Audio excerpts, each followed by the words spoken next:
According to the Bible, after God created a universe and a planet perfectly designed to sustain life, He crowned His work with human beings, man and woman, endowed with spirit and soul, free will, and the capacity to make their own moral choices. God created a world in which there were morally free creatures. Human beings can be bad and they can be good. There's a possibility for great evil, but there's a potential for great good when you have moral freedom. And so our greatest blessing, which is the free will we have, the ability to make choices, moral choices, also is our greatest curse, because I often choose the wrong thing, and so does everybody else. And people get hurt out of that, both intentionally and unintentionally. If God creates human beings with the power of free choice, He may foreknow what they're going to do, but He can't determine what they're going to do. Otherwise, they're not really free. And evil entered the world when people freely chose to withhold doing the right thing and instead did the wrong thing. It appears an airplane crashed into the World Trade Center. The World Trade Center, tower number 1, is on fire. The whole outside of the building, there was just a huge explosion. The World Trade Center's collapsed. Building 2 has collapsed. The sheer magnitude of evil and suffering in the world can be overwhelming. And while searching for answers, some have argued that because God created humans with free will, then He's ultimately responsible for evil. It's even been suggested that God created evil. But from a biblical perspective, is that even possible? No, because evil is not a thing. Everything God creates is good. God created the world good, just as it was supposed to be.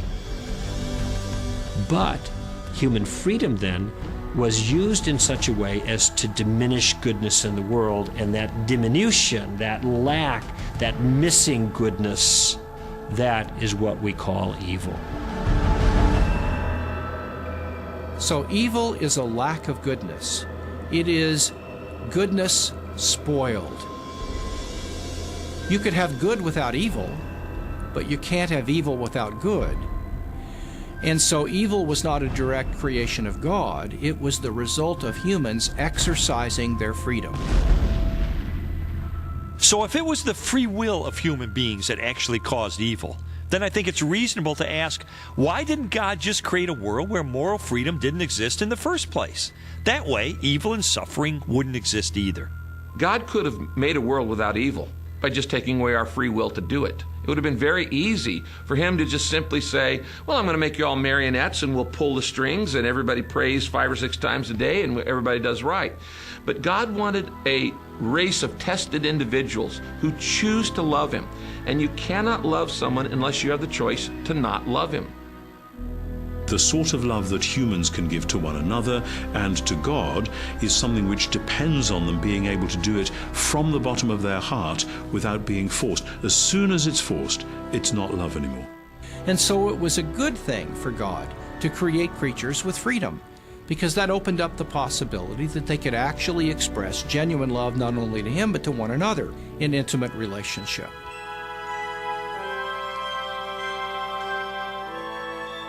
"1,600 years ago, St. Augustine wrote, "Since God is the highest good, He would not allow any evil to exist in His works unless His omnipotence and goodness were such as to bring good even out of evil." Theologians and scholars have long pondered and debated this question. Does a loving God use evil and suffering to accomplish a greater good? I don't know why suffering can't be compatible with God's love. People have this idea that real love rescues from all pain. I ask people when they raise that issue, I say, are you a parent? Do you have children? Do you feel that your love for your children requires you to rescue them from every bit of pain? Have you never let them struggle through a difficult thing on purpose for a good reason? Of course there's an impulse to rescue our kids. We don't want them to suffer egregiously. But there are times when we know that it's appropriate to let them suffer in the circumstances for their own good, because a greater good is in view. And we have clues in our own lives. I think almost all of us can look back at some suffering in our past life and say, while I was in this, I didn't understand why God allowed it. And it was a real threat to my faith. And now that I see that it made me stronger, I do understand it.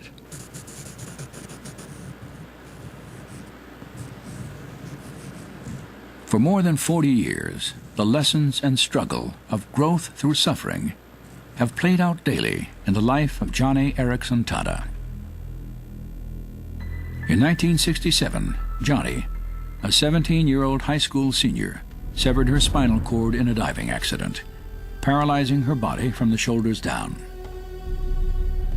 When I was first injured, I imagined myself as a kind of a human guinea pig lying there on my striker frame. I was doing nothing but eating and breathing and sleeping and really just existing. And I thought in here, you know, most people out beyond these hospital walls are going to college, getting married, having children, going to work.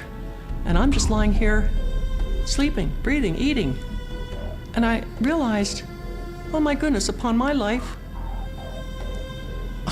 all the truths of the human race are going to be tested. Is there a God? Does he care? What's the purpose in life? And if there is no God, then why not have my girlfriend slit my wrist? Why not take my mother's sleeping pills? Why not end it all? I mean, who can face a life of total paralysis? And somewhere in there, in my anger and frustration, I realized life's got to be more than just getting born and growing old and then dying.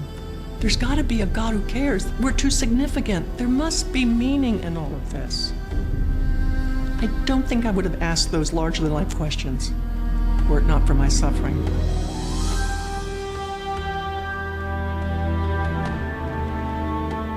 In the decades following her accident, Johnny's life has been marked by extraordinary accomplishment.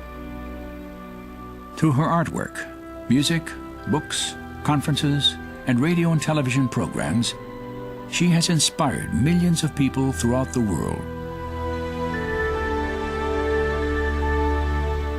In 1979, she founded Johnny and Friends, an international ministry that has taken the love and hope of Jesus to the disabled and their families. Through it all, she has intimately known both the pain of suffering and the presence of God. There are a lot of people who think I'm a strong person, and I'm not. I am such a weak person. I wake up in the morning, and honestly, I think, oh Lord, I don't have the strength for this. I am so tired. I am so tired of this paralysis. But when I start to feel overwhelmed, I'll say, oh God, I have no strength for this day, but you do. I have no resources, but you do.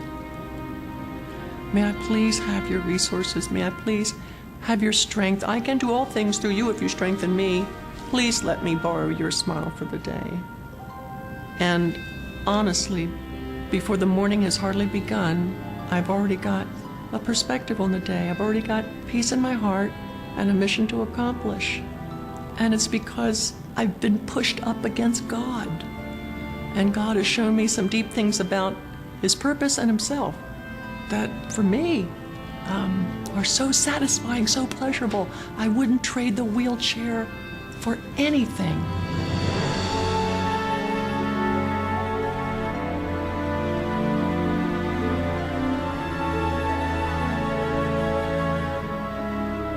To ask why a good God would allow suffering is to ask why a good doctor would put a needle in the backside of an infant to inoculate him. The infant doesn't understand it. All he knows is that it's horribly painful. He can't understand that, in a way, this inoculation is going to prepare him for something in the future that he's not even aware of. And in the same way, God is a God of intention. He's got a purpose and meaning. And everything he puts his hand to is brimming with intention and meaning. So we can rest assured that although the purposes for suffering might be hidden from us in this present life, his reasons are always wise, they're always specific, and they're always good.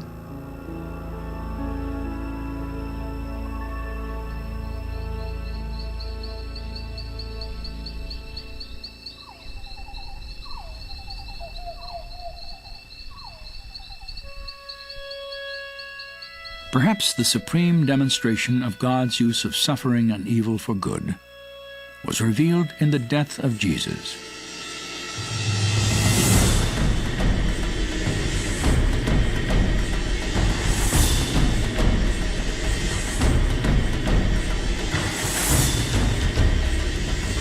Crucifixion was invented a few centuries before Jesus. It is widely recognized as one of the most horrendous forms of death that any state could sanction against an individual.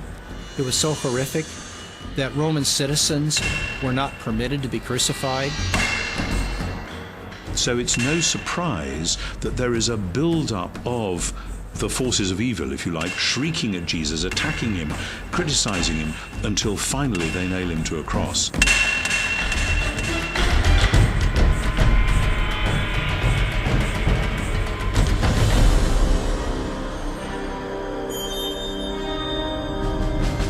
They came to a place called Golgotha, which means the place of the skull. There, 2 robbers were crucified with him, one on his right and one on his left. Those who passed by hurled insults at him, shaking their heads and saying, "Save yourself! Come down from the cross if you are the Son of God."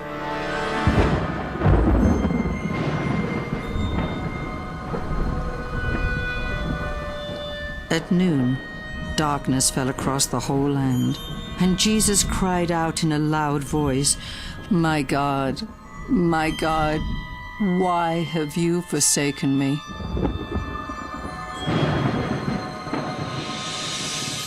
And he suffered, the Bible tells us, great emotional and spiritual agony because he experienced separation with his Father, and he experienced the actual sin of the world in his own conscious life and what it was like to feel and experience that evil and hurt. It's the worst thing that ever happened. 3 hours of darkness. God himself dies. Inconceivable. Did God allow that? Sure. He allowed the devil to creep into Judas Iscariot and Pontius Pilate and Herod and the cruel Romans, and allowed the worst event in the history of the world. Why? For the greatest thing that happened, our salvation.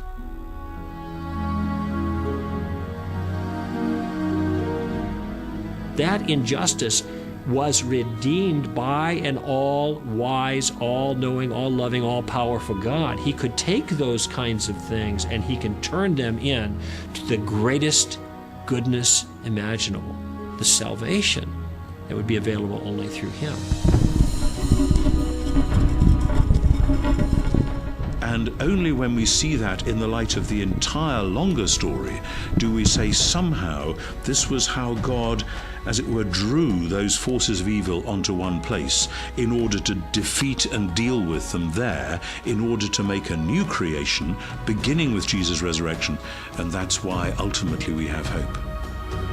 So an unspeakable evil was transformed into an unspeakable good through God's wisdom. Jesus said, "I am the resurrection and the life. He who believes in me will live even though he dies, and whoever lives and believes in me will never die." If it can happen on such a magnificent scale like that, if you can see in that one case how great evil can produce great good, if God lifts the curtain just a little bit so you can see behind the scenes there, it's at least possible to believe that that principle is at work everywhere. This is so spectacularly wonderful that it gives us the hope that evil will never be able to be the last word about us, that there will always be a way of finding something good, that while the evil was still evil, it can redeem it and keep it from triumphing over us.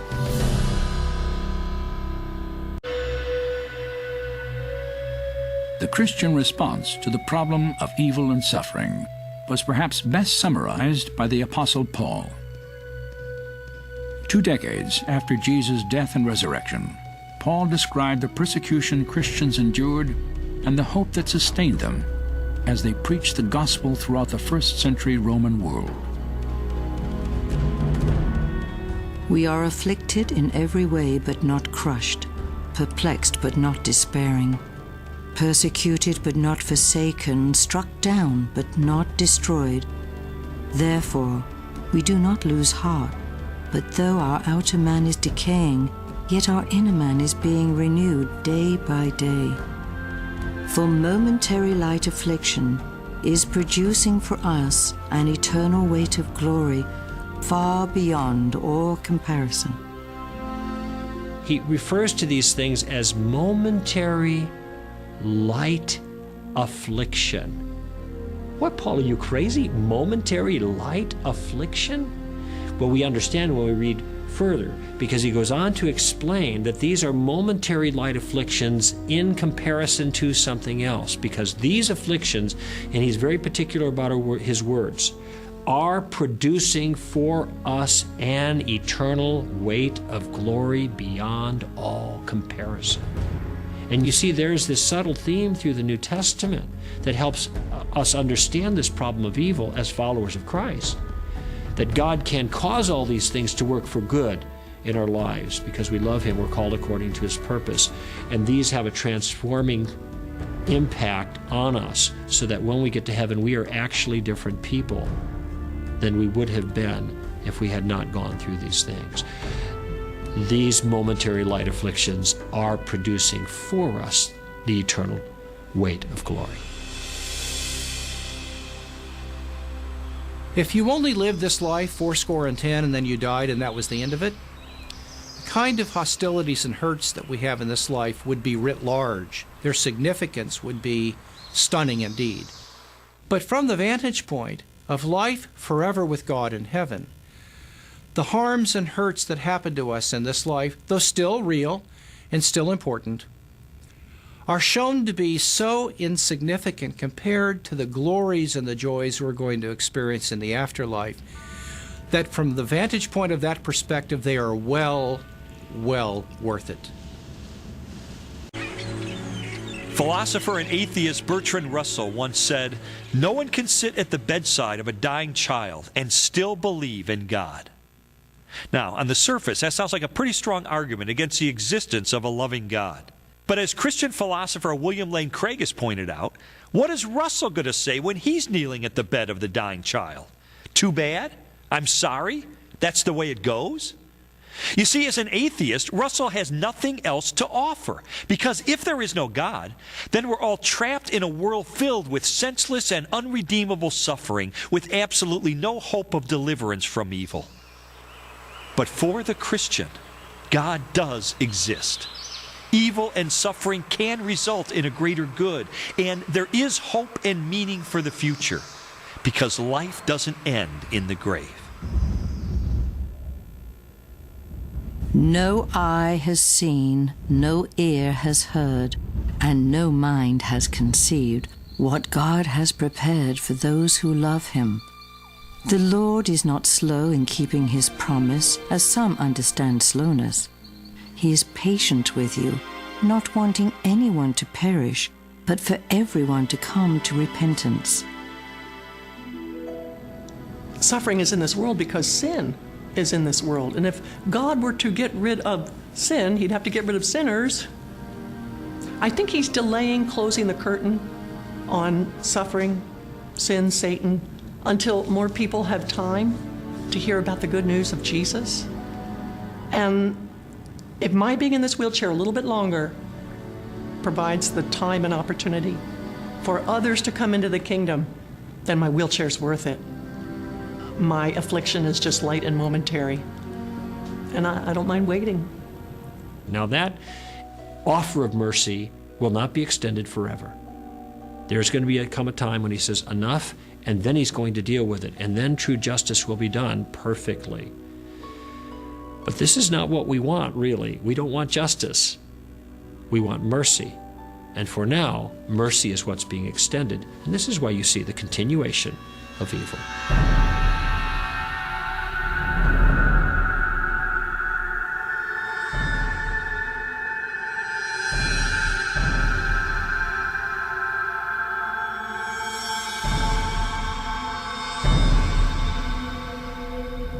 There is so much we don't know about evil, pain, and suffering that many times I think we're people groping in the dark trying to make sense out of it. But God gives us enough to see, to help us to keep on going, and to redeem the pain and suffering we have so it doesn't defeat us.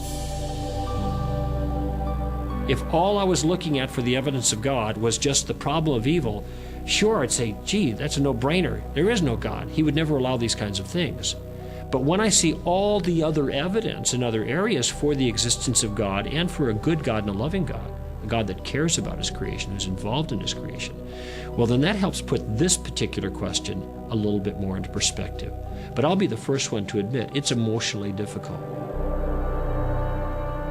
I think most Christians go through a sense of deep puzzlement, which can come sometimes once in somebody's life, sometimes 1,000 times in somebody's life, of I really thought God was going to enable such and such to happen, and it hasn't happened. And so, yes, we can have huge disappointments, but the God to whom we go back and on whose door we beat and we say, what on earth is going on here, is the God who says, remember what I have been through. Remember the story of my son. One of the worst things that was ever done in the world was done to the best man that ever walked on the earth. So again, when we put it into the light of Jesus and what happened to him, do bad things happen to good people? What's it all about? It's very strange, but somehow God holds that within his purpose and will bring good out of it and through it. Sometimes when we suffer, we're just hoping somebody will give us the formula, how to fix it. What's the step 1, 2, 3, 4, A, B, C, D? Show me what to do. I'll do it. And God blows all that to smithereens. He lobs a hand grenade into the middle of it all and explodes it. He won't let us approach suffering with our own agenda. We've got to come to him empty-handed. Blessed are the poor in spirit. I don't have the answers, God. And when we come to him like that, completely defenseless, and approaching him without a technical, fix-it, mechanistic approach to life, okay, I've got the formula, I know the answers, then we find God to be the answer. We can face anything if we know God is there in the midst of it all.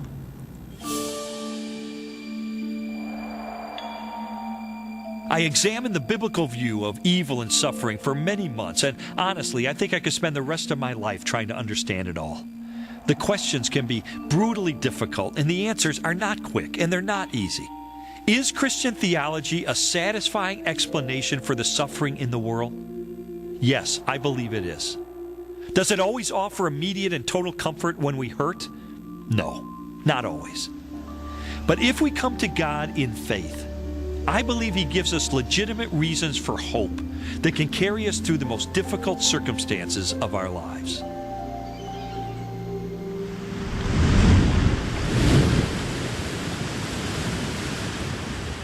How could a loving God allow evil and suffering? And why would he offer only a single pathway to salvation?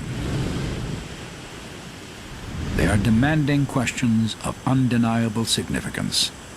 And for many, the answers are found in the life of a carpenter from Nazareth who calmed the seas and died to redeem the world from its sin.